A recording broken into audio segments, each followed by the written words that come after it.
Gempa bumi dengan magnitudo 1,8 mengguncang wilayah Pasir Langu dan Jambu Dipa, Kecamatan Cisarua, Kabupaten Bandung Barat, Jawa Barat, pada Kamis sore pukul 16.13 waktu Indonesia Barat.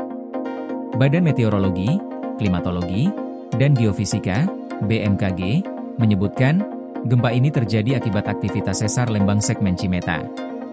Berdasarkan analisis lokasi epicenter dan kedalaman hipocentrum, gempa tersebut termasuk kategori gempa kerak dangkal atau shallow crustal earthquake. Pusat gempa berada di darat, tepat pada koordinat 6,81 derajat lintang selatan dan 107,53 derajat bujur timur, dengan kedalaman mencapai 19 km.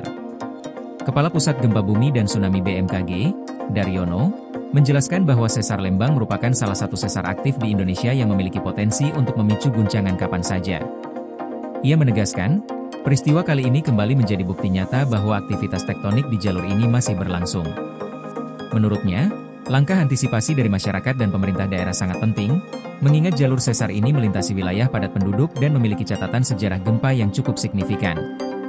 Berdasarkan laporan dari warga setempat, guncangan gempa dirasakan di Pasir Langu dan Jambu Dipa dengan intensitas 2 hingga 3 mmi.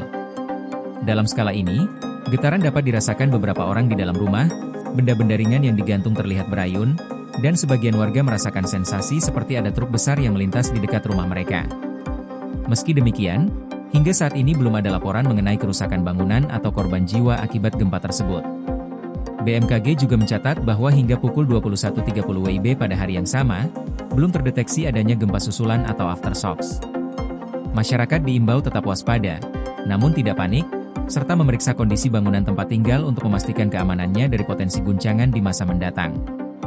Daryono turut mengingatkan bahwa aktivitas sesar lembang pernah memicu gempa signifikan pada 28 Agustus 2011.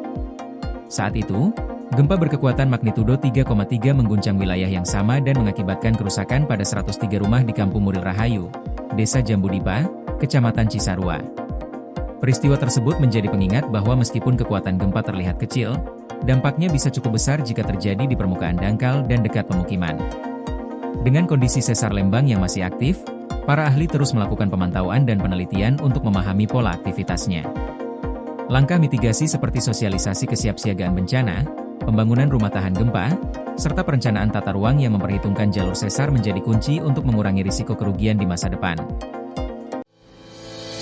PLN UIPSBU lakukan sosialisasi besaran kompensasi ROW jaringan 150 kV Blang PD Tapak Tuan guna hadirkan listrik untuk rakyat. UP2B Kaltimra, pastikan keandalan listrik untuk rakyat melalui strategi operasi adaptif dan skema pertahanan sistem.